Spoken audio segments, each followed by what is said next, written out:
The views and opinions shared on this show are from personal perspective, life experience of the individuals who share them for entertainment purposes only.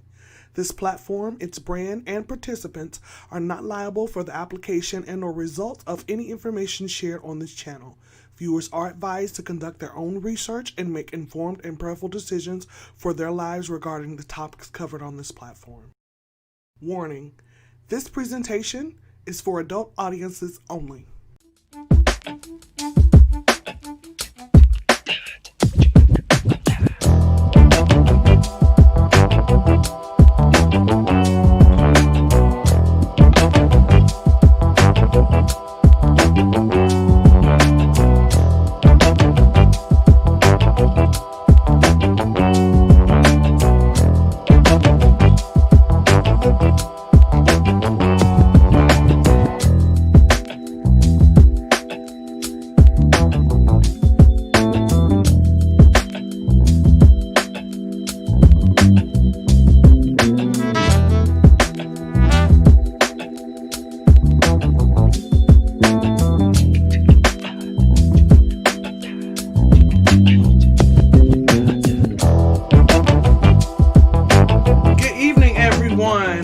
Welcome back to the Noble Vibe. I am your host, Gigi Renee, and again, it is my esteemed pleasure to have the distinguished gentleman, Rev Simpson and Unc Eubanks here with us tonight. Tonight, our topic is the father fracture.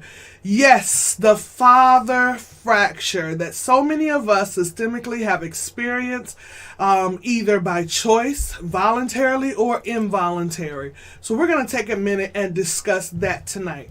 Before we go any further, though, we would like to take a minute and let you know that this upcoming Sunday is Father's Day. Wow. Yes. To all our fathers, we would like to say Happy Father's Day. Before you go on, I would like to challenge all the children and the women. We have enough socks. Right. And we ties. have enough ties. Can I give y'all a revelation on them socks? Hold on. Solomon said this. Oh, Lord. You know, I'm getting churchy. The Lord made him the wisest man. Am I in the book? Last I checked. Am I in the book? Yeah, you in the book. He says, money answereth all things. That's all what he said. things. Now, does the book say that? The book says that. All right. So, keep that in mind. Honey, money answers all things. You better stop letting Cardi B lead your life. But that is a good idea. Money is a good idea. Did you see what Cardi B gave her man? And that's what I'm saying. That's why she gave him money. Like $500,000. Smart girl. Some of y'all need that was very genius. Now that was very smart. Get that Cardi B spirit. That's right. On that part. Yeah. Not the giving spirit. Not the giving of the money spirit. Yeah. Right. She's very generous and very. I think that's a great way to show that you appreciate the man in your life. Give him some money. Give me some money. And get rid of that old stigma about I'm not giving a man no money. Yeah. That's out. Well, thank you so much for listening. Thank you in advance. In advance. Okay. Well, we pray that by now you have your gift together. If you don't, give him cash, cold hard cash. Don't freeze it. Don't try to be funny.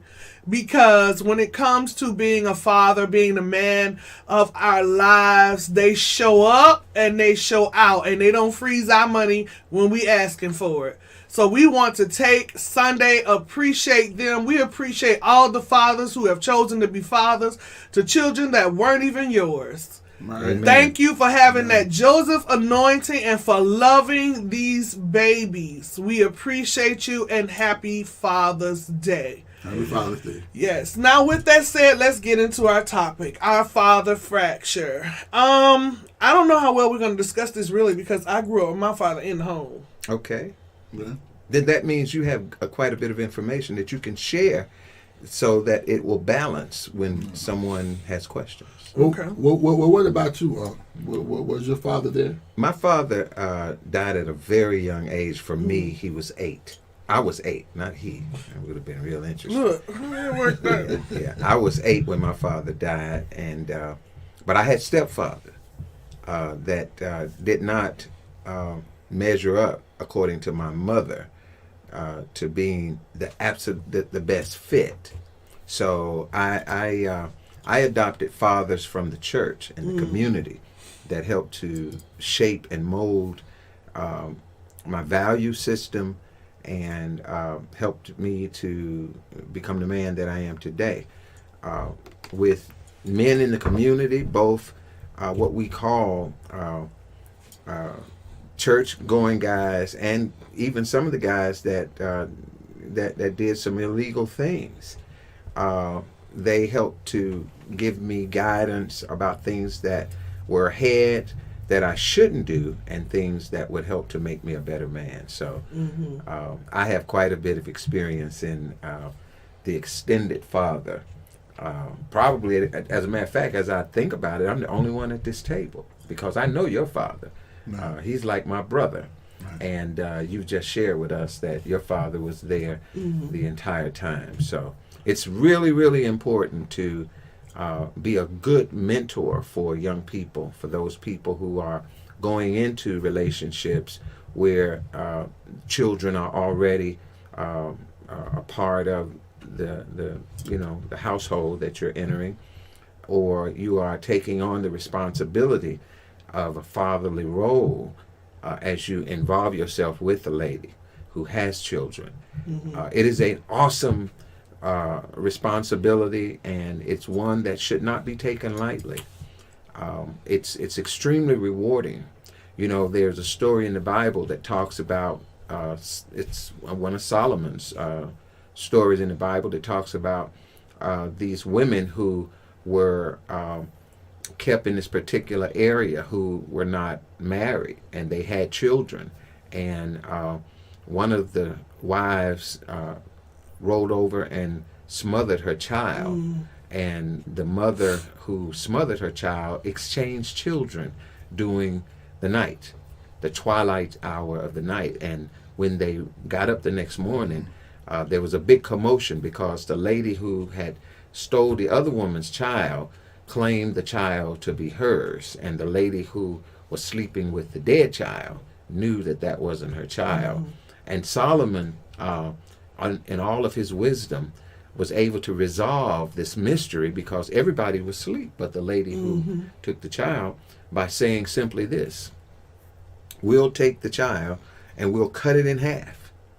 And that displayed someone who was about to create harm for a child, and just to satisfy the physical flesh of the persons who are upset. And so oftentimes it's not what you do physically that's best, but it's what you do spiritually and mentally. And this problem was solved because the lady who actually was the parent of the child, who was the real mother of the child, and the father in some cases, says, whatever you do, don't harm the child. Give the child to the other person. But since we're on that story, I want to raise something interesting that's going to, I think, feed into what we're going to talk about today. When you notice that particular text, the Bible says that there was 2 women in the house and there was no man amongst them. Right. So in that particular text, where was the men of these children? You know, that's a whole nother That's a good sermon. observation. That is the subject. And the reason why I'm saying that is because when you look at that whole story, Yeah, that's good right there. the whole story, it stems on because a man is not in that particular house. That's right. Look at what happens. It's chaos in that particular house, right? Not saying, let me say this, not saying that a single woman can have order in her house. That's not what we're saying. I know some strong ones. Like my mother. Yeah, got that iron fist. When I'm not home, them kids know I ain't crazy because my wife, she be here. And I know, but what I'm saying is, I always raise the question when I present that text in front of a congregation, where is the man of that house? And that's a question that we need to ask in today's time. Where is the man in many of these houses? In many of the homes. Sometimes even present and still absent. Right. Which takes us back, and if you missed it, to one of our first shows. What is the responsibility of a man? How do you know that you are in the presence of a man? Because a man will take time to and be patient with the situation, opposed to just acting erratic and spontaneous all the times when it comes to nurturing your children, being a good father or a good spouse. But since we're on the subject about men, About fathers. and about Yes. fathers, this is a good time to really take an assessment of yourself for those fellas who are tuning in, and also for young ladies who are just keeping an ear open and an eye open as to what's the lay of the land. See, my whole thing is a man's presence in the home is like having an anchor. Like, of course, I always say this because this is how I grew up. Like, the woman literally runs the home. Absolutely. You know, like when it comes to the drapes, the children, the food, you know, how we're doing stuff, even the rules that are set to an extent. But if there ever needs to be a last word on something, then daddy gonna give that word. Period, point blank. You know, we used to play this little cat and mouse game where mama say no, but I'm gonna go ask daddy. You know. And my mama peeped that game one day. Oh, And she got with my daddy. So my daddy started saying what your mama said. We was like, yeah, no. yeah. Gotcha. Because we knew when daddy said it, whatever mama said, that was null and void. Mama just gonna be mad. Yeah, she's going to be mad. We'll take that. But at least we got to do it. But Yeah. by the time mama had to pick that game and got with daddy, It was a wrap. And Mama It was a had wrap. her way of persuading Daddy. I'm gonna leave that alone. Please leave that alone. I don't really think she had to persuade him because maybe I'm in La La Land. I just think my daddy respected my mother. He Oh, loved there's her no like question. Yeah. So even if she just made a request, look, when these children come to you, I'm going to need you to that. Right. send them back to me. Because I done already told them, and then you come back and undo it. But what happens to the home where mama has to be both the good guy and the bad guy? And oftentimes to wrangle children in this generation, mama really have to be the bad guy a lot of times. What? Go ahead. Well, in that case, which is a lot of case nowadays because of the fragments of the communities and the family structure, and people are moving from different places, and oftentimes you'll find a female in a situation where she is void of a spouse, and so, but she's not void of her children. Mm-hmm. So in that case, you will find. But one of the things that I found that really helps to bridge that gap is the community in which you live in, being it your local church body, or and it could be a neighbor. It could be someone who you meet at a social gathering who has responsible traits and characteristics that will lean themselves for friendship. And it doesn't have to necessarily be an intimate boyfriend-girlfriend friendship. It can just be a friend.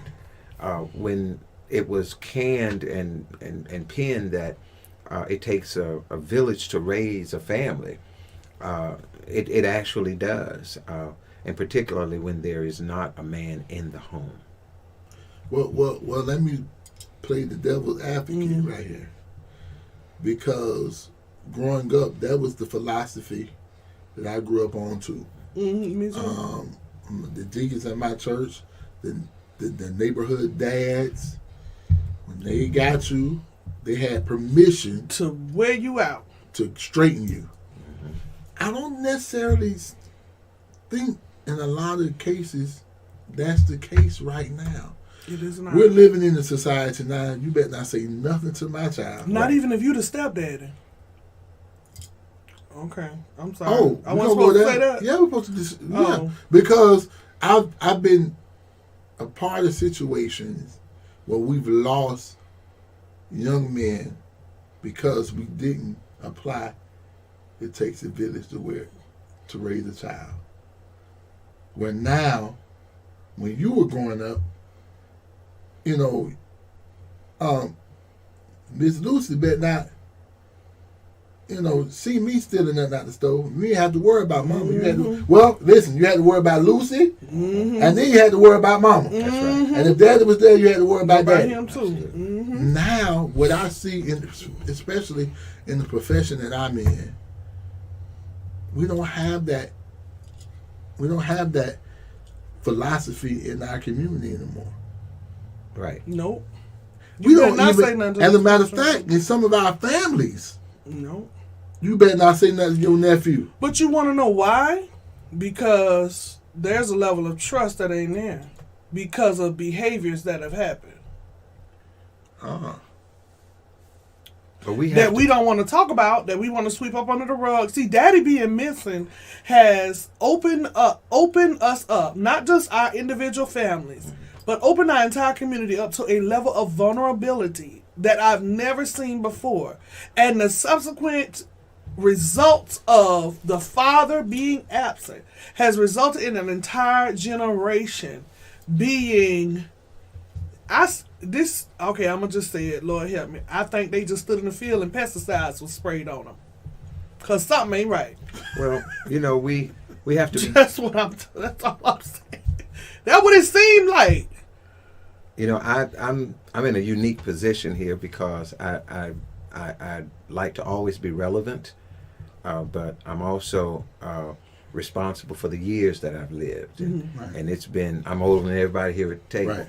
And I remember when there was a time when the community did help raise your kids. Yeah. And one of the things I remember when we would have elections and things in our communities, and everything was cohesive because we dealt with it from a community standpoint. And even when it came to there was not a man in the house, there was still a community that helped raise the kid. Right. But what's happening now is that we're moving into our own little worlds, and we're mimicking people who didn't run their communities like we did. And as a result of economic disproportion, when it comes to people of color, we are embracing other communities, and as we embrace other communities, we embrace other people's habits And we and lose cultures. our own. And as a result,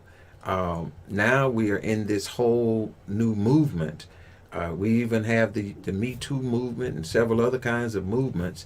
And the church, where used to be the cornerstone of our community, helped to raise our children. People like me, of course. But now that's up for question. And I know some people, they're saying that perhaps are not was not raised in the church, but have a relationship with going to church, may see it a little differently. But I see as the cornerstone of our village was the church. Now, see, you raised an issue, and I have to be clear about this. You raised an issue regarding the Me Too movement. Not quite sure where you were on it, but I just want to say this: if there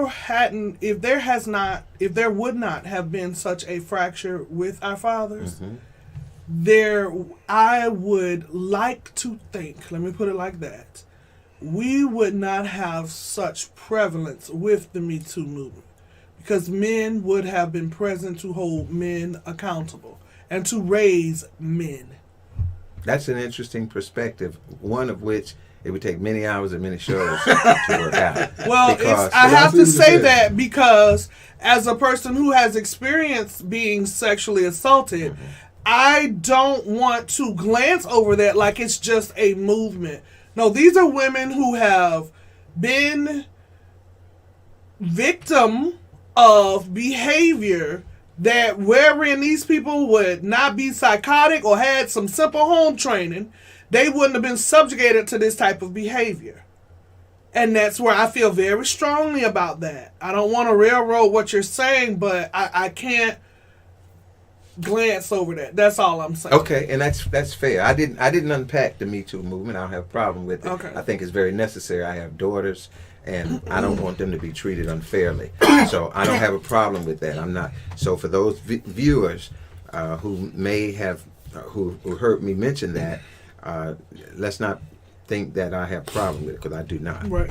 I think one of the issues that I think we have to address when we're talking about the fractured father, what transpired and what does transpire that creates the absence of our fathers. Well, if you sitting ready to get ready here to blame on the woman, that is not going to happen on this show. Not today. Is that only because it's your show? No, it's just not. No. No, I'm being. I want to keep it. I light. welcome everybody's opinion, and I only think that we can be educated if we invite different perspectives. But I'm just saying we're not going to put it solely on the woman. Right. We're No, not it's going to not. do It's that not. It's because not. at the end of the day, I don't care what a woman do. If you a man, you gonna be a man. Am I wrong or right? You're right. Okay. But let me say this. In certain situations, and like you said, it's not solely blamed on a woman, but we do see many instances, and I have friends, and I've seen this, where the mother has denied a father from seeing their kids or being present because they couldn't get together. Okay. And on that perspective, I think you're right. Yeah. The mother is solely to blame right there. Because if father is trying to be in a child's life and a mother is trying to infringe on that right because either she wants a relationship with him or she wants more money from him, you know, I don't care if he wasn't paying a dime. Every child needs their father Right. in their life. I'm going to just say this. We work together. I cannot tell you the day I stood in my classroom and this young man was yelling at me. And I just let him talk. I don't know. I must have been in a good mood that day. Because you know me. Yeah, wait, hold on. Who you talking to? I must have been in a real good mood. There was a good spirit on her that day. Listen, maybe the Holy Ghost just said, be quiet. And he just yelled. He yelled and he screamed. And in the middle of what he was saying to me, he said, I hate my daddy. He wasn't never there for me. And da, da, da, da. He just was going on and on and on and on and saying, I would not be in here if my daddy would have just did. I hate that nigga. Wow. Honey, I slithered out that door so quick. And went and got one of Some them other men. security. I went and got a man who I knew would stop Right. and talk to him. Because at that point, as a mother, as having a mothering spirit, all I could do was comfort you. Right. I can't minister to that hurt. So I had to go get a man. Right. Right. And that's what we deal with. We deal with situations and circumstances that are so heavy when it comes down to the absence of a father. And it can go 3 or 4 different ways. We could talk about, and we probably can harp on all of them for a minute. We could talk about the jealousy of a baby mama. All we could talk about, because this is true, have you seen this, because you're older than us, the systematic, and people, y'all probably saying, I'm tired of him talking about the systematic, but the systematic, It's real. the systematic defracturing of the black family Oh, no question. It's real. is real. It's real. That's another coin. Man, we're going to get to that right after this.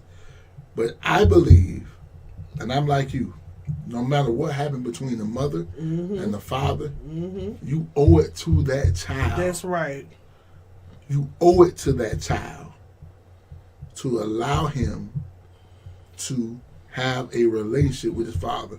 And if the father then does not step up then the blame is solely on him. Solely on him. But let me say this. I was fortunate enough to have a relationship with my daughter, and she came to live with me when she was 7 years old, and I was a single parent at that time, and I was fortunate enough to have the kind of temperament about myself to whereas the mother allowed it to happen, and we didn't have to go through the legal system.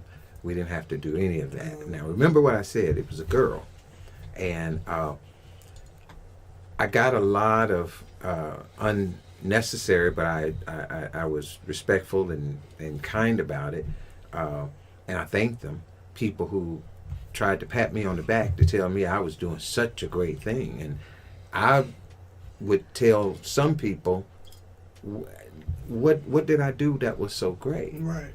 Because that's my responsibility.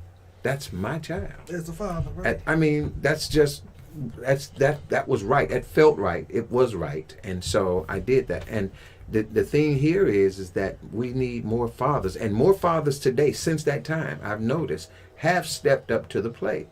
And we have gotten such a bad rap from relationships that never should have been.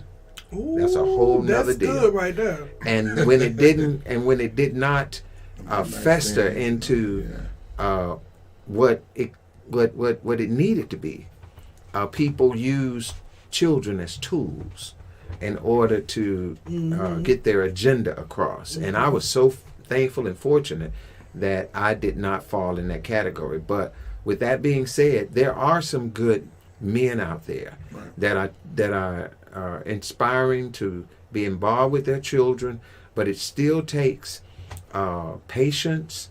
It takes understanding.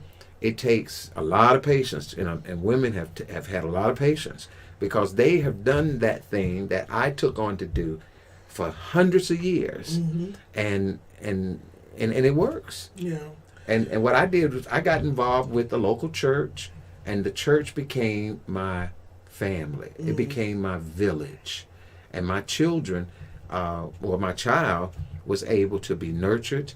I had help, and a lot of times we get some of us, and not everybody, rub our heads, in some of the halls of some of these great higher learning institutions, and we get these great jobs, and we forget about the church that helped to shape our past. And so we don't get involved because we feel like we don't want nobody in our business. But the fact of the matter is that your child is growing up, and you need a village. I have my own views on that. I'm not going to go there. I'm not even going to endorse that statement because as a parent, you have to make the best decision possible for the health and the well-being of your child first and foremost. Absolutely. Which includes their spirituality. Now, however you get there, that's on you. But I'm not going to endorse the fact that was the just church my is the only. Okay. No, I didn't say it was the only. I said that was my experience. Okay, because church now is different. Yeah, now, I would say there are a lot of good churches out here. I'm not going to discount that. But you still have to be mindful even going to in those churches. Right. You hit on something that I feel is very interesting and a point that I want to draw out, which is sleeping with a man worthy of being the father of your child. Ooh, now that's a good one. That's a good because if you have sex, there is a possibility, especially unprotected sex, you might get pregnant. Now, I've been on the planet for a long time. And I know a whole lot of ways you can have sex without getting pregnant. And I am just so unsure why people haven't figured this out yet. I'm confused. But if you're y'all grown to do what you want to do. You're asking me to take care of your baby, and I don't babysit. I don't babysit people kin to me.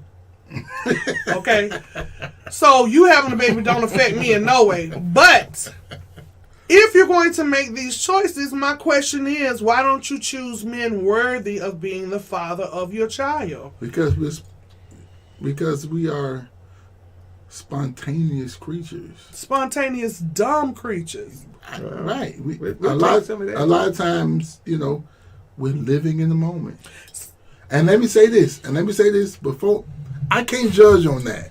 I didn't say I was judging. No, I ain't saying you were. I never said you were. You just stupid. Listen, that ain't judgmental. I done been stupid. I done been stupid, dog. I have nothing to say. But what I'm saying is, that's a great point, because I think no, you're not. You said something when we were working together one time, and I'm gonna give the G-rated version. Okay. You know, and when I started saying it, you gonna know what I'm talking about. Okay. It was it's a few interesting kids we work with, who elevator doesn't go all the way to the top. Bless their heart. And I heard say this one time. He says, "You aren't that bright." Say that. And the reason is, that ain't how he said it. I know. I feel it in my spirit.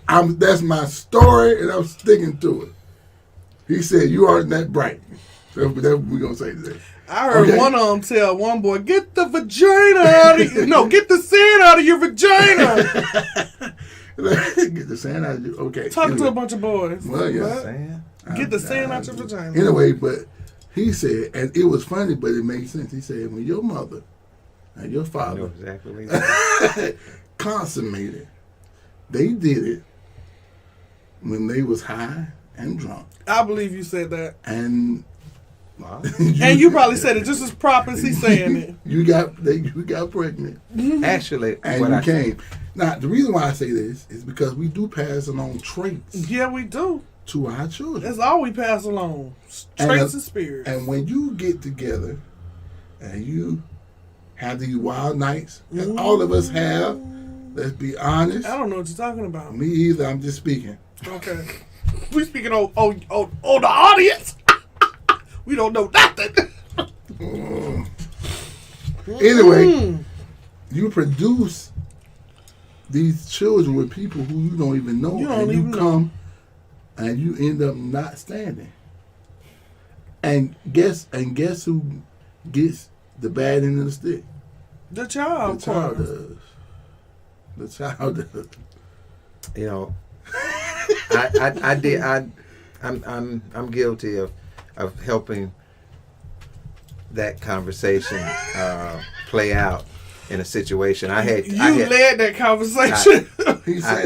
I was in a situation where I had some youth who were you had to tell that they were really a little too rambunctious. I would ask them something and they would answer and then act like they didn't answer it, and you was crazy. And I'd ask them their name, and they were like, "I don't know my name," and I'm like, "Okay, can you please?" And they were moving in a whole different direction. They'd agree and then move in a whole different direction, and so I finally got everyone's attention, and I had to usher them into a different understanding, and that was that some of you guys are the product of an evening, and where libations were being shared, and as a result, nobody protected themselves, and so now the problem is playing out here in this room. Oh, Jesus! And so, oh my God! Please, and if I'm not talking about you, then just understand. Make better choices. It's really what I was telling them. Make better choices. I really can't with you. I really can't. I mean, it was. I can't, Lord. I don't understand why they're having a problem. I can't. That's why I love you. I can hear it and see you. No, I was in there. I can see you, but I know him, so I can see him in my head having this whole conversation. And you know the same thing you're doing right now. Oh, God. Anyway, my whole point is the choices that we make spontaneously can affect these people's lives forever. And just like you said, the young man screamed out, "I hate my dad." Mm-hmm. We don't know the situation, but we do know that the father was not there. Nope. And that affected this young man's life. And let me just say this. for all the fathers out there who can be in your kid's life and choose not to, I come and I ask you to reconsider your position Please. on that, because you don't know the effect you have Yes. on your children's Come life. on. One of the things that I have pledged my life on is to, if I'm going, if I'm not the best husband and it don't work out, I'm gonna be the best daddy and father I can be. I'm not going to be a sperm donor. I'm not just going to be a biological father. I'm going to be an active. I'm going to play such of a pivotal role in my kid's life. Mm-hmm. And then let me say this to the fathers who, when you marry or come into covenant with another young lady and she already has a child, if you accept her, you That's your gotta child. accept that child. And I'm saying this off experience. I'm saying this off experience. When me and my wife got married, even though I remember when he was born, because I've been on my wife just that long, when we started dating, that's my son. Mm-hmm. Absolutely. And guess what? I don't treat him differently than my other two, Mm-hmm. Because that's your boy. because that's my boy. And trust me, that everybody tell you, that's your boy.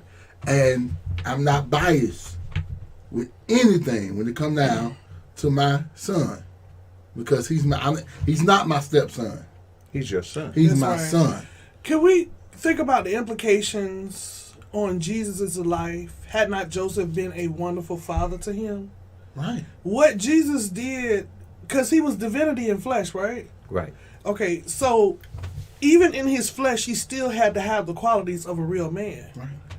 So if he hadn't had the integrity and the character To stay. to execute what he was there to No, do, before you even say that, To to stay. stay. who you talking about, Joseph? Joseph. Oh yeah, Because when well you look yeah, at that that too. story, I don't know if I would have believed Mary. yeah, that was. That was a lot. That's why God didn't choose you for that. That's why he didn't. I'd have been like But the angel did appear to Joseph. the angels. But that's good. That's good. He would have had to send an angel. Yeah, he would have had to send the one to Because me. sis, I'd been like, that story don't yeah. sound right. He would have had to send one to me. Listen. But he did. But Yeah. again, he was there. Yes. When you're talking about influencing and impacting your children's life, your presence is more than money, Mm-hmm. more than gifts, more than anything. So it's pivotal for you to be in your children's life. And ladies, I don't care what happened between you and that man. If he does not put that child in harm's way, in any way, he needs to have a chance to have a relationship with his child. And I believe, and a lot of people are going to disagree with me with this, I think the door needs to be open Mm-hmm. at any time For him to come. to come. I don't necessarily agree with that. Let me preface this. But if you're going to come, men, be consistent. Right. Now that's That's the piece. Don't right come and play with these kids' emotions. You come one day and for a month, and then next 2 months you don't talk to them. You stand them up. Don't do that. You know, one of the most important things you can give a child is your time. You know, a lot of times we've worked. You can't help it. Did I? That's how you sound like a commercial name. We work. The three of us have worked with what they call high risk youth, and We was the one at risk. I know I was the one at risk. and one of the threads that run consistently through the fibers of most of the kids, not all of them, because some kids just made some mistakes and they turned their lives in a different direction and they've gone on to be productive people. But some of the ones that I'm referring to were kids who had both parents still around, but they didn't spend any time. Right. You know, they bought the Jordan shoes. They bought the name brand shirts with nice the little house. polo, and they all talked about the low wheels on the haircut and all of that, but they didn't spend any time. Time is the most expensive tool that you can get, and the most valuable tool that you can give to a child. Even if one parent lives in a $500,000 house and the other lives in an apartment and just barely making it, the one lives in the apartment still has something to offer as far as time.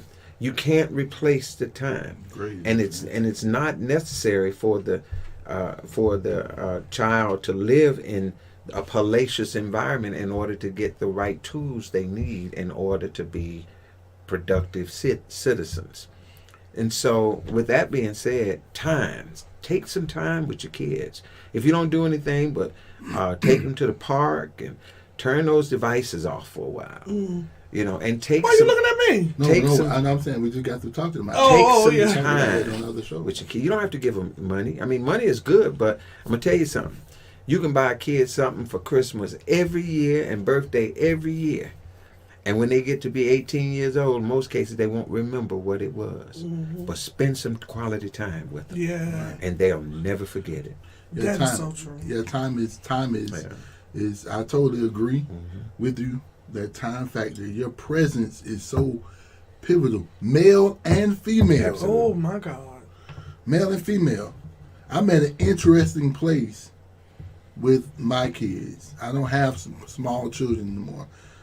I have a child who's 19. You got a house full of teenagers, don't you? Ooh, help me. 19. My daughter, y'all pray for me. She's 15. And James the 5th.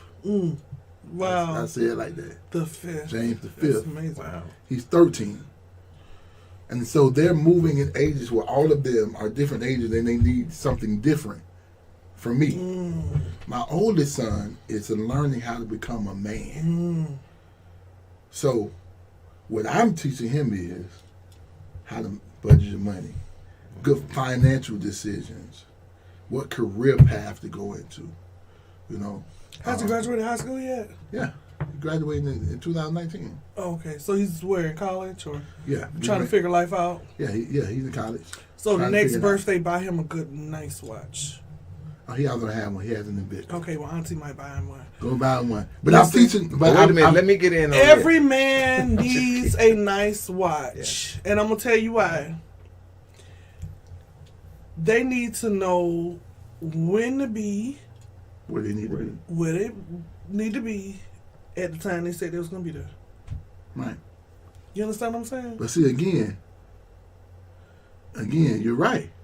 And that's the things like that, those small lessons Small lessons, yeah. that you teach that are priceless. My father taught me something, and Brother Ron Andres, you know Brother Ron, and Uncle Eugene, all of them have had a heavy hand in raising me. One of the things that my father has always taught me is the importance of the first impression. I learned that from my father. Having my belt match my shoes, I learned that from my father.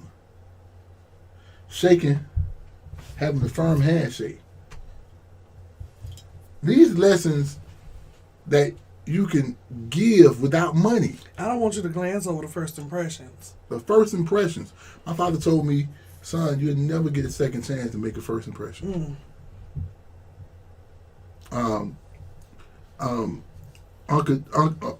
Uncle Gene here, he and I talk about presentation. We spend a lot of our time talking about how to present yourself. Yeah, and that's one thing Unc do well now. Oh, now look, he's sharp now. He's sharp as Unc be clean. He smell nice. And it's just not here. No, but every day, even when he work, yeah. The way he carries himself. Right. You need father figures, right, to teach it from a man's perspective. Yes. again, I applaud all the single women. Y'all do a wonderful job. Y'all Oh do. man, what would we be Amen. without? Wonderful job. Amen. But there's certain things, and it's just me. This is my philosophy. Certain things that a man can only teach another man. Just like it's a certain things that only a woman can teach a young lady. Yeah. I remember You my feel what I'm saying? aunt when she had my cousin. You know, of course, she's a single mother, and she knew from the beginning, you know, because his dad lives in another state, she lived in a whole nother state. But I watched her consistently throughout her life, like Aunt was saying, place people from the community, intentionally place mentors and men in his life, and he has turned out to be an outstanding, well-spoken, clean-cut, sharp, intelligent gentleman. Right. Because he had people there Yes. to show him. Now, which brings me to another point. I think a lot of times, because of the absence of a father, that certain men are ignorant to certain facts because they've never been shown. You can't teach what you don't know. Is it too late? No, it's never too late. Okay. Never too late. Like when they become an adult, is It's it never ever too late? No, Okay. it's never too late because oftentimes, and it's been said, and I didn't like it when I first heard it, that women develop faster than men, than boys. But there's some fact to that. And oftentimes we find ourselves as boys playing and not being serious about some family things before women do. Little girls, little girls are taught to play with dolls and the dollhouse and the tea set. And, I mean, well, I know that's where it was when I was coming up. I mean, now they're doing something in addition to that. But so as a result, when it came time for a good, wholesome environment, the girls knew what to do. Or they had some clue of what to do. On the other hand, we were out playing basketball, hanging on the corner, looking at girls. I mean, and it's just the truth. Of That the was matter. when you was growing up? Oh, no question. It's when these boys are growing up now. That's what they're doing. A lot of them. A lot of them are. I mean, not everybody, but Because my dad was intentional about teaching my brothers how to be self-sufficient in and outside of the home. well, So Right. yeah, I don't but- think that was necessarily the case for everybody, because Well- it wasn't the case for them. Well, I'm not saying that that's not part of who we are, but to a great degree, most boys, not all boys, don't mature with certain things as fast as young girls, Okay. and We that was can the point. accept that. That was Right. the point I was Okay. trying to make. We're busy doing one thing, and girls are busy doing things that build a home environment. In most cases, I mean, you got some engineers and professional women that are just off the chain, and I would trust, billions of dollars in their care of because they are very capable women. But I'm just saying, for the most part, there is a nurturing factor that lies predominantly in most women, not every woman, in most women than they do in most men. And this is an issue I can bring up is when you said that it's never too late, is we have a lot of, in my opinion, a lot of adult men who are not, who don't possess the character, I guess. And I don't know, how do you define what character is right and what character is wrong? I just see it as, are you capable or not? And a lot of them are not capable. Okay, I'll give you a good for instance. There is a figure that we celebrate this month that developed later on in life. I celebrate Black History every Okay. month, so let me put it that way. But I mean, Malcolm X, he was a man when he went to prison. He had a lot of bad habits that he had developed along the way, and when he got in prison, and most people would have thought it was too late, he developed patience. He developed good study habits. But when you look at it, he met a father. He met a mentor. A mentor.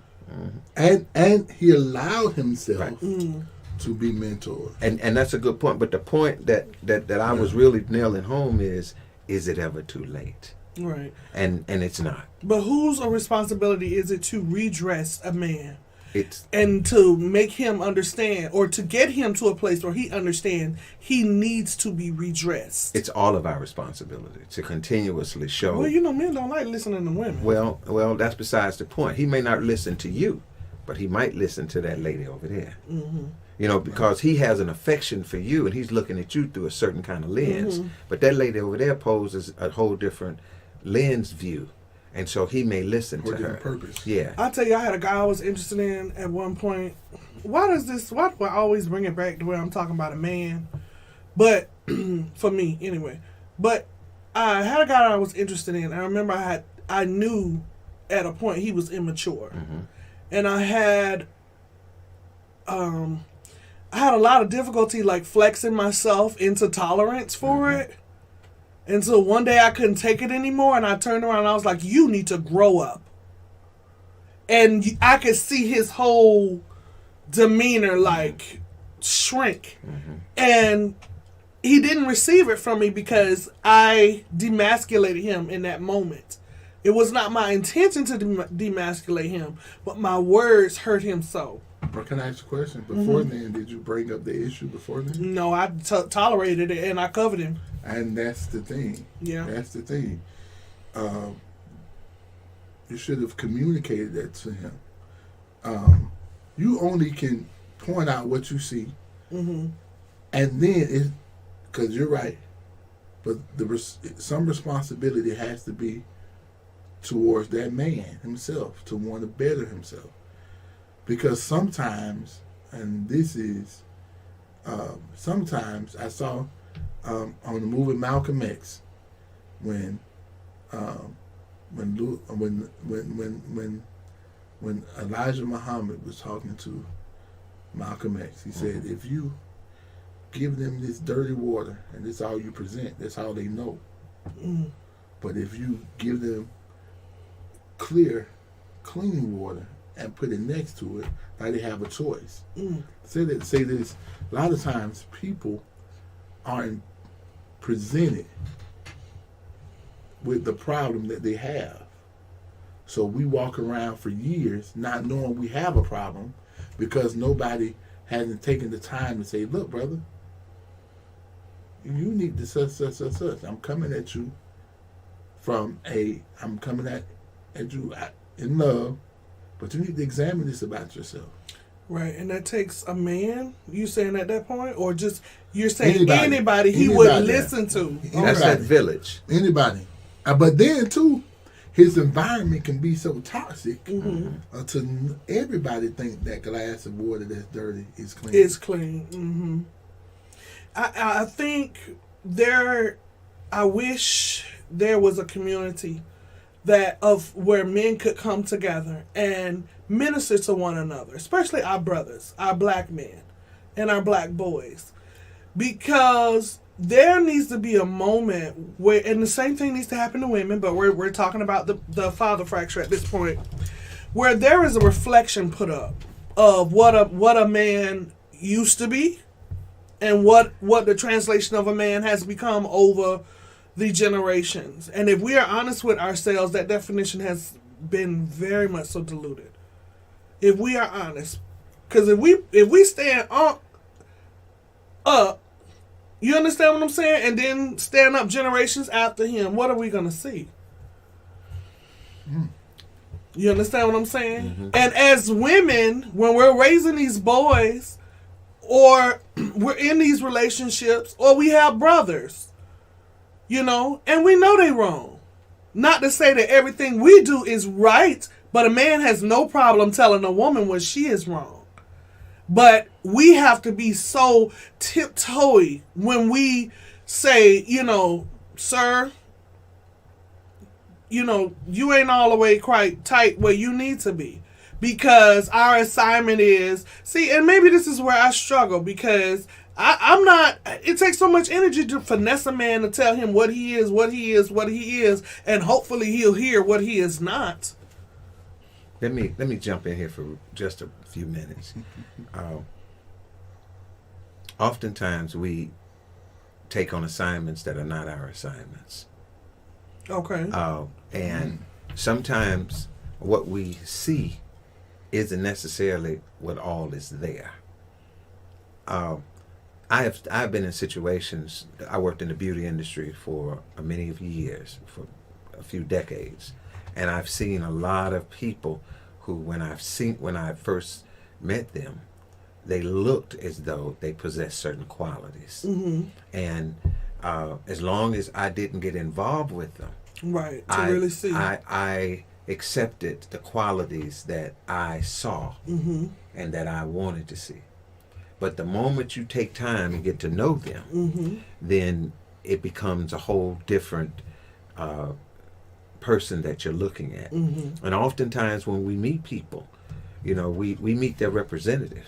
Yeah. We don't really know who it is Right. that we've We're met. meeting, right. And it takes me back to a time, this is before you guys, when if you brought somebody home, the first thing my parents wanted to know is who your are they people? Who your people Who is. your people are. And that told them a lot. And I thought it was just being nosy.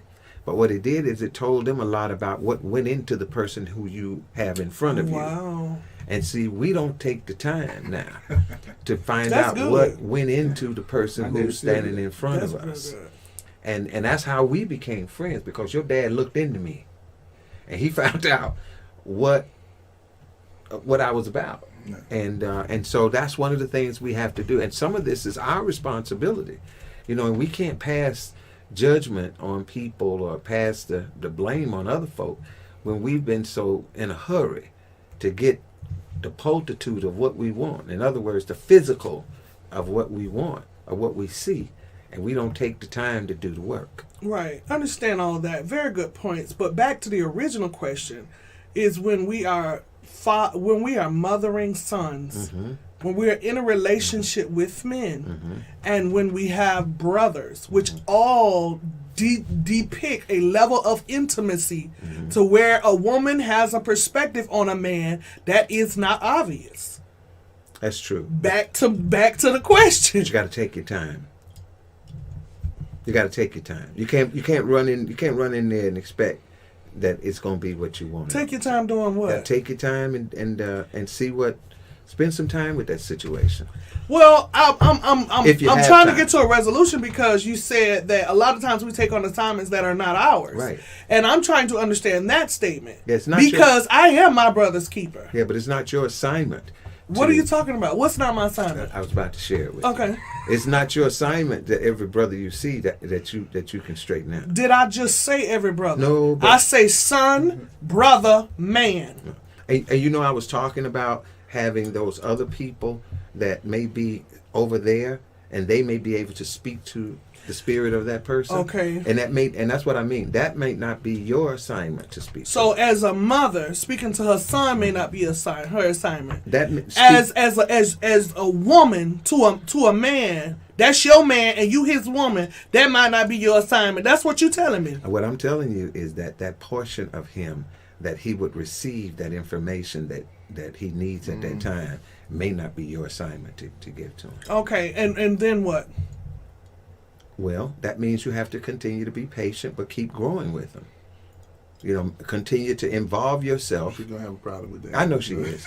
No, it's not that I'm having a problem. It's that I am having an issue hearing what you're saying and connecting it to as an actual solution to what I am asking. But there is no one Because solution it's for not everybody. making no sense. There's- No, if I can Go ahead. interject, and tell me if I'm wrong.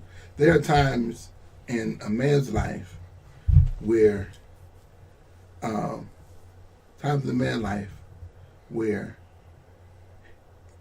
the Creator was sending somebody Preach. to speak Mm-hmm. to a certain issue in his life, whereas it may be years that you've been harping on this issue, but because he may see it as you're nagging, you tripping, they'll receive it from that person because a man sometimes will take an opinion of a stranger because he thinks, well, it must be true because he's not biased. He has He don't nothing. want nothing from me. Right.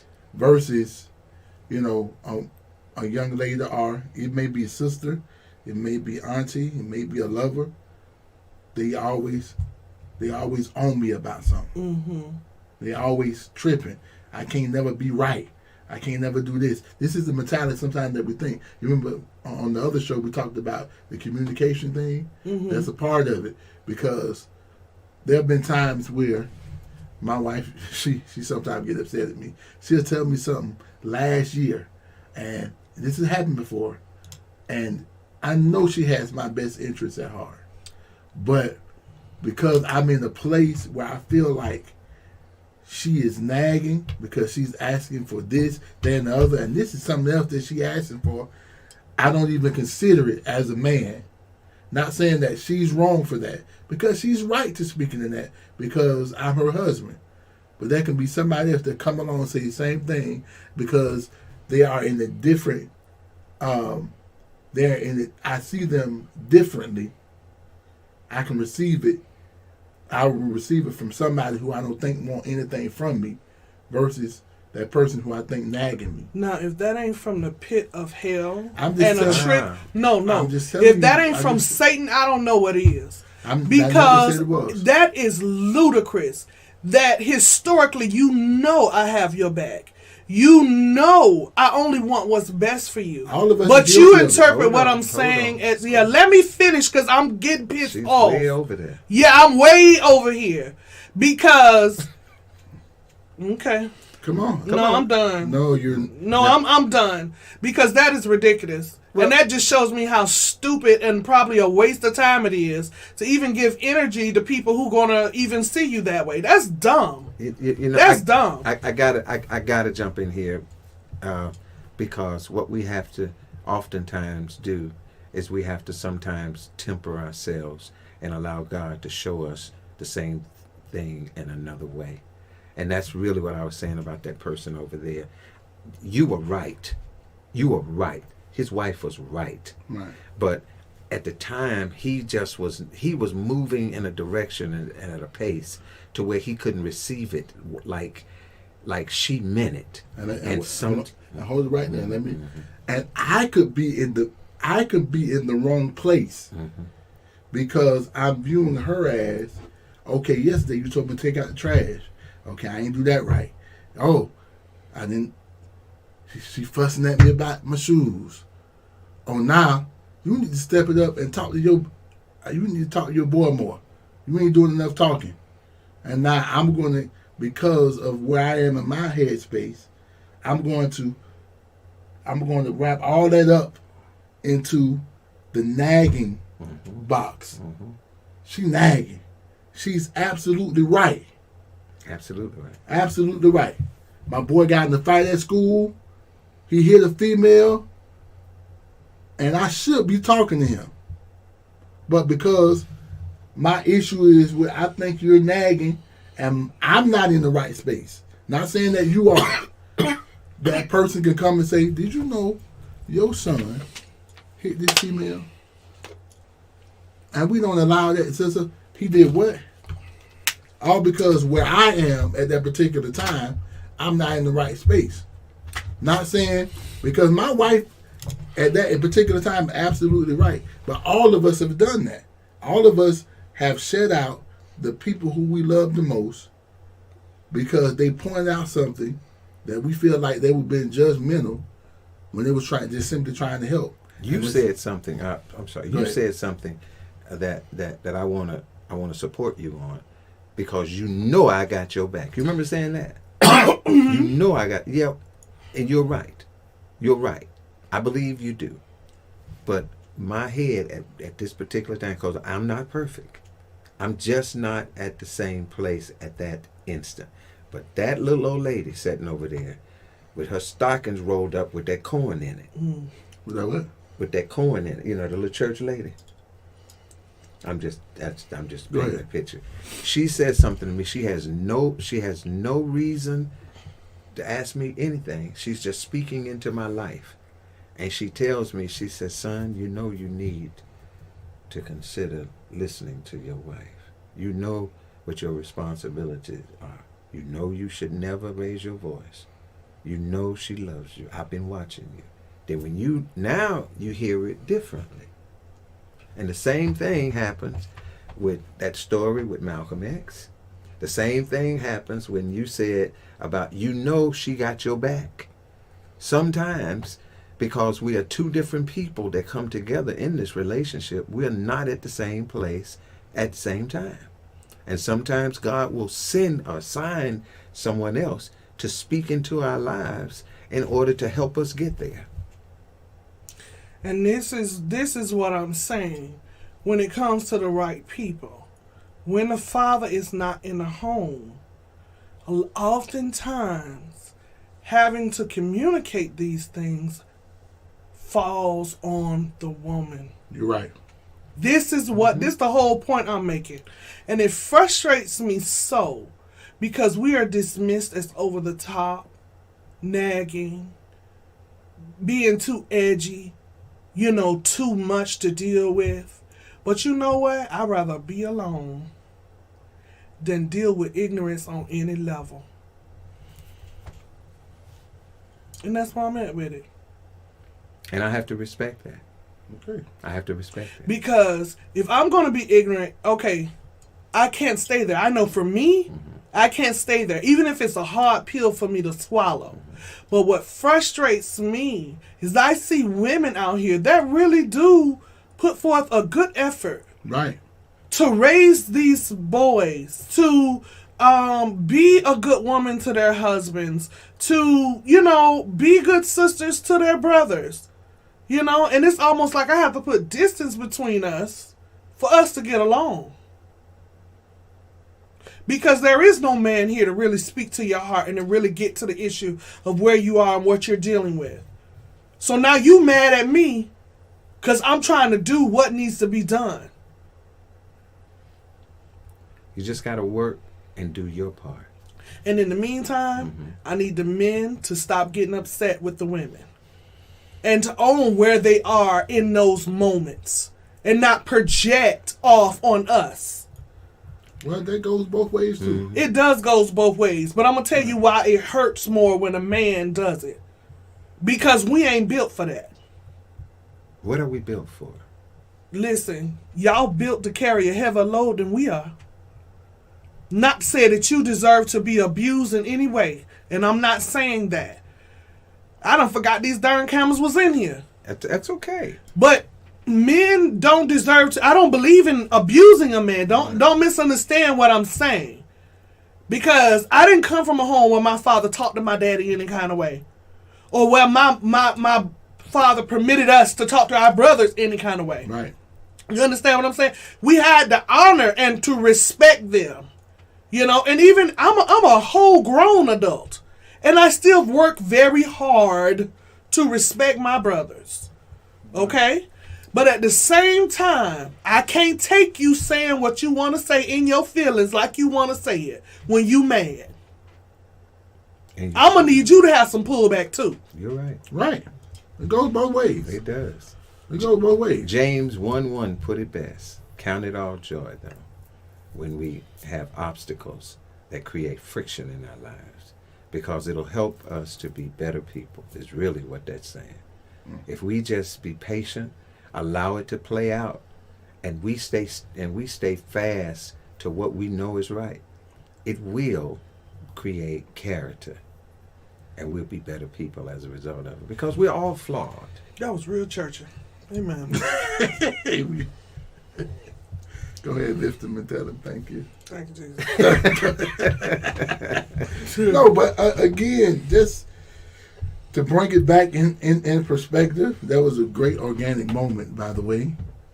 Yeah, because I was really getting pissed I know off. she was. And you saw what we did. And they stayed here and laughed at me. That pissed me off too. But see, we're men, and we're supposed to calm the issue. Right. No, you don't calm an issue by laughing at somebody. No, we didn't laugh at We you. weren't laughing at you. Did not they sit here and laugh at me? We did not laugh at you. I swear.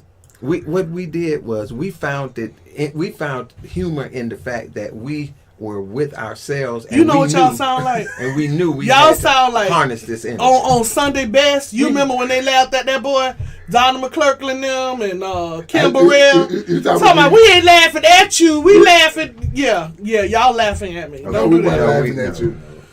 You know what? It's all right. It's all right. I'm enjoying the pure energy. You and know that's what? really what it is. I'm gonna tell you honest. what this show is. This show is the audience's opportunity to have a view into the conversations that I have every day.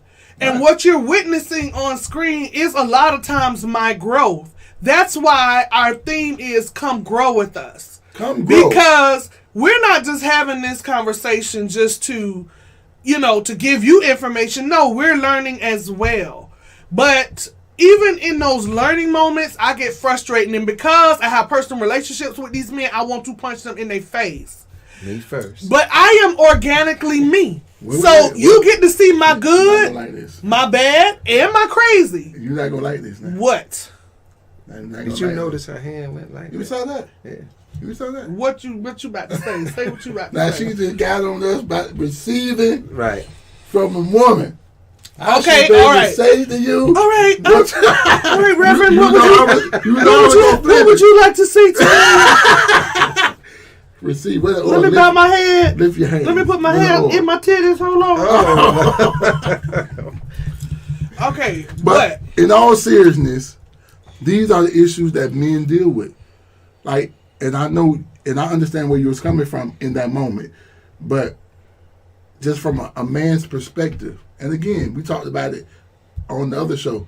Men are from Mars, women are from Venus. From Venus, yeah. Totally different mindsets, totally different ways that we think. Communicate. And I understood what you said. I'm trying to help you, Negro. Mm-hmm. Yeah. But at the time, again, we like, girl, you get on my nerves. Yeah, walk off. And see, to me, that, and I'm going to go to disrespectful. relationships. It's disrespectful to me. And it opens agree. the door to vulnerability. Because while you mad at me, you thinking she cute. But I done had your back the whole time. Nope. Nah, She is cute. Nah, GG. Nope. That ain't what we thinking all the time. That's what I'm. Listen, That this ain't is what we thinking now. okay. Well, You this know my she mind. cute.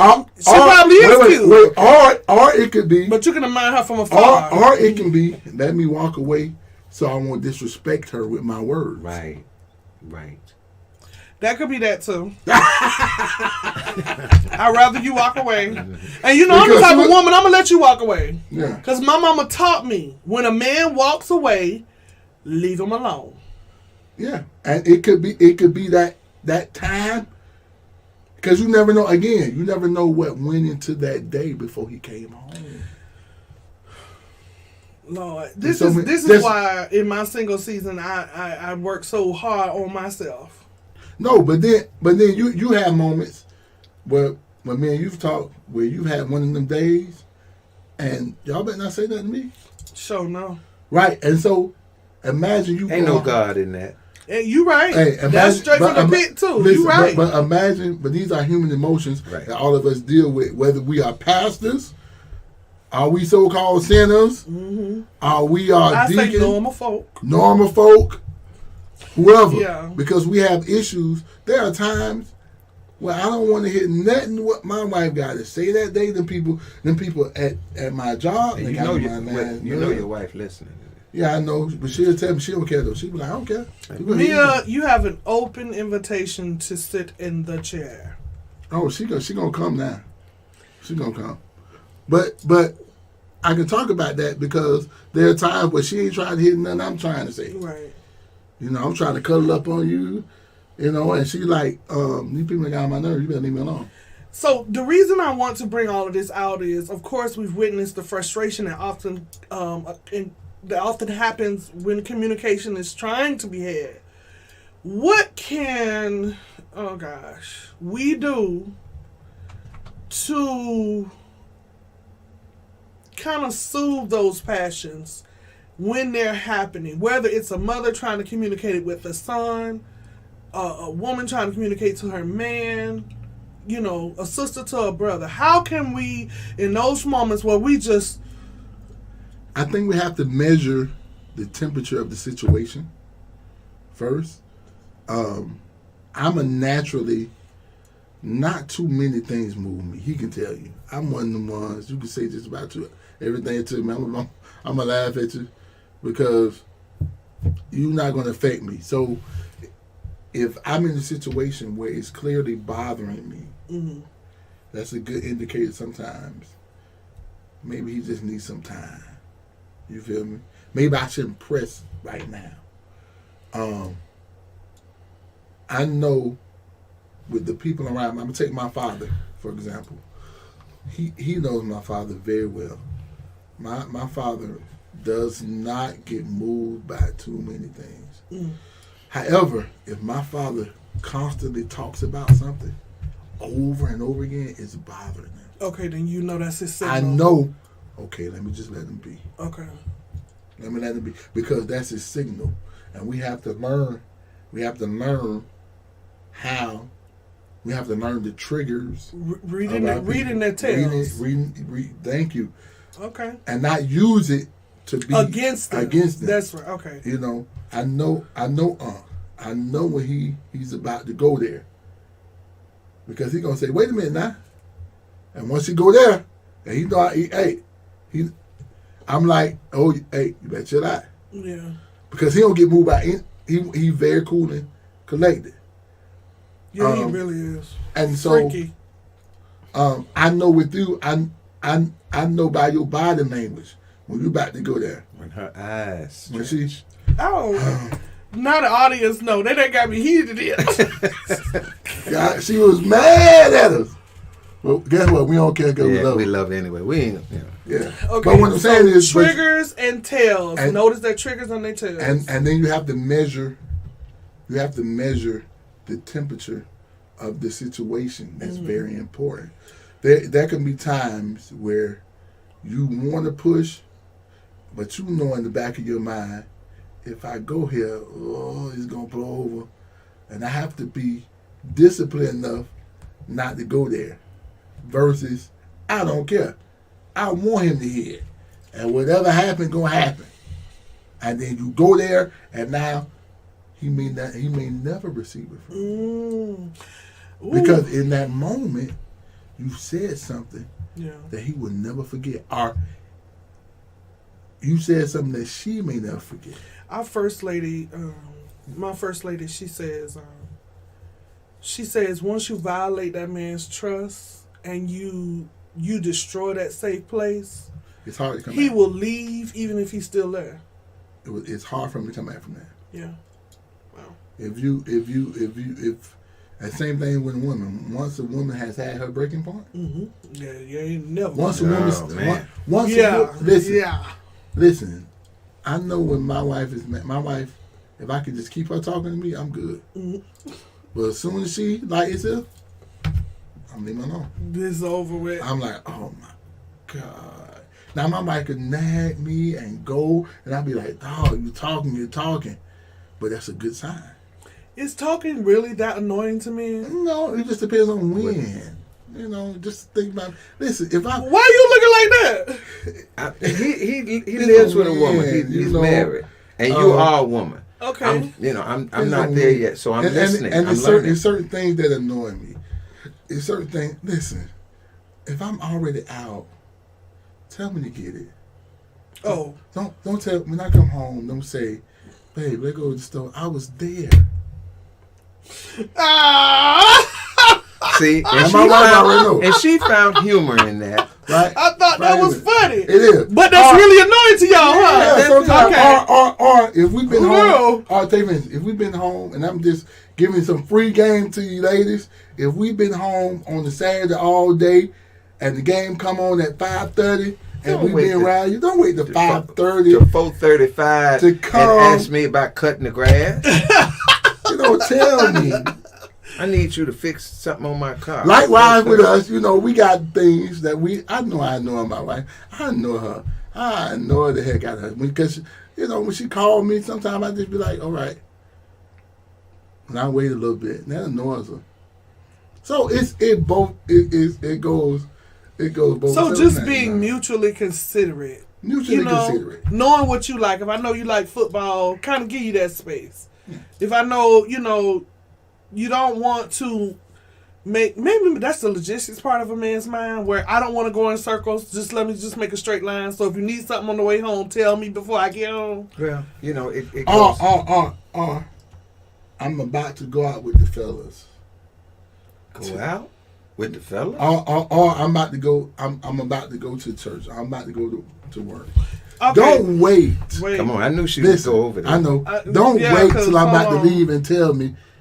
Can you go to Burger King for me? Maybe she didn't want Burger King before. No, yes you did.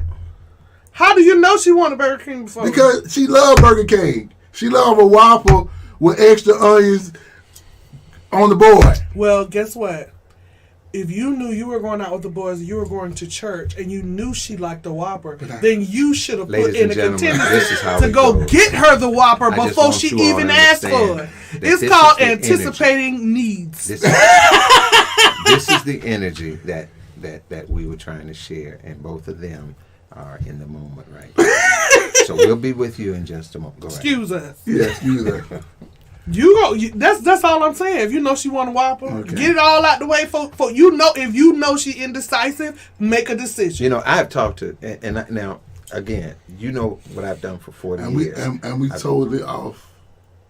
I've been working in the beauty industry, so therefore I hear a lot from in behind. Tell us the what scenes. you hear, Unc. And so one of the things that I just heard from the young sister here is that you should have known. Now, let me just say this. There is no way for me to read your mind. What did we say in And- the other show? And I said wait anticipate a a minute, need. can I didn't say read. She's not going to mine. allow me to finish. Okay, go ahead. I'm sorry. And the whole audience saw that. I was right in the middle of it. And Love does not keep a record of wrong. but the audience does. But anyway, there is no way that we can, and as much as I love you, there is no way that I can read your mind. But there are some things that are just and this is the man's mind. There are some things that are logical. I'm off today. This is Saturday. The game comes on at 5 o'clock. You know that. You live with me. You get the paycheck too. You know that I'm off. So do not wait to 4:20 to ask me to do something when you know I'm trying to get in the position Right. for 5 o'clock game. So just because I know you like Burger King extra onions on the board, don't wait till 4:45 to ask me about some Burger Kings on the board with the double onions, because it's not going to go over well.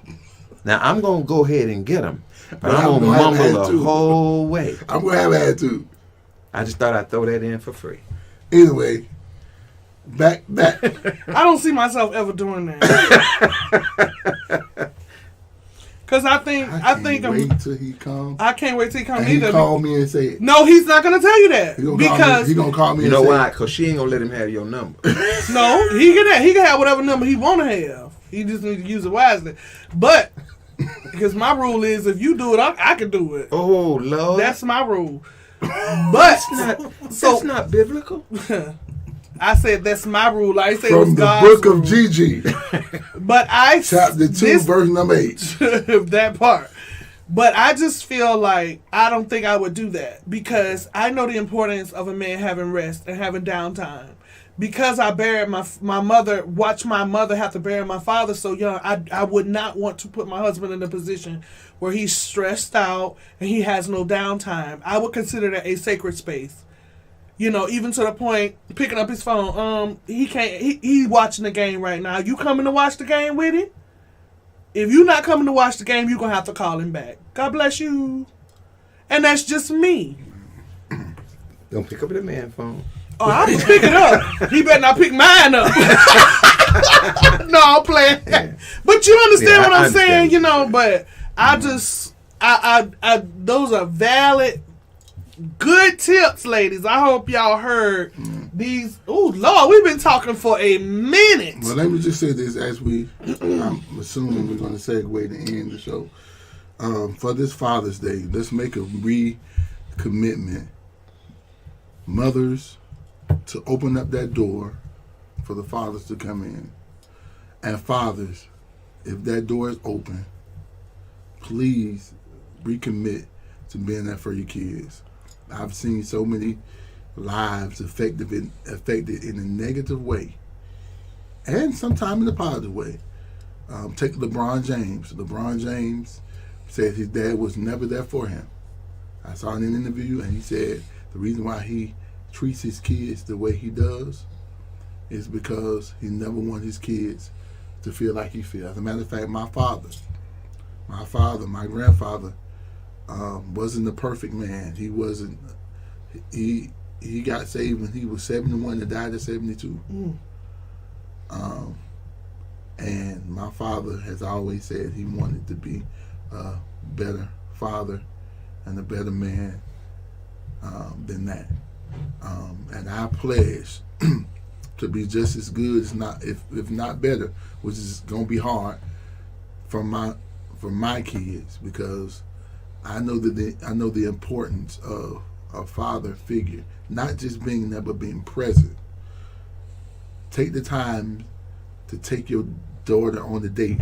I'm taking my daughter on a date in 2 weeks, and she wanted to go to eat some Asian barbecue stuff. I don't know that. Asian barbecue. But anyway, I'm gonna take her, and guess what? When I take her, I'm gonna let her get whatever she wants on the menu. I saw my dad do my sister like that. That's right. Sure, it's all right to eat in front of them, man. No, That's right. but it's a deeper meaning. It goes that you can't offer her no Popeye's chicken box. That's true. And you feel what I'm saying? Yeah. Mine wants to go to Carrabba's. Carrabba's is wonderful. That's you don't good. like Carrabba's? No, and listen, I love Carrabba's. That's why she likes it, because she goes with me. But again, so we're gonna ask them to at least give us a small video on their dates as a review, and maybe send us some pictures we can do so that. we can see how these dates went, how these fathers treat their girls. Unc, you want to wrap up? Well, I just want to say that it is so important that we have conversations like this, because what it does is it helps us to know that we all are in the same struggle. It may not be exactly like your struggle, but we are all in the same struggle. And so with that being said, we do need to acknowledge when we have men in our lives on Father's Day particularly, Yeah. as well as the other days. Spend time with your kids. Spend time with your kids. Love them. Cherish them, because they are an extension of you. That's all I have. Amen. Again, this has been another wonderful show. I felt it. I hope you felt it. I think this is the good therapy. Right. It is good therapy. We're growing, and hopefully the audience is coming and growing with us. Even though you got mad at us. Sometimes that's a part of the process. I know. Okay? But guess what? Notice we didn't walk out. And notice we didn't go away. They wouldn't have made it out the door. We dealt with the problem. Dealt with it. We dealt with it. So remember to like, comment, share, and subscribe. Before we log off, I would like to dedicate this episode to my wonderful father who fathered me for 19 years on this earth, and whose legacy continues to nurture the woman that I am every single day going forward. Thank God for each of the fathers out here today. Thank you guys for stopping and watching us. Remember to hit the notification button so that you don't miss any of our future goals. And as we're going out again, Happy Father's Day. Happy Father's Day. Happy Father's Day. Bless you.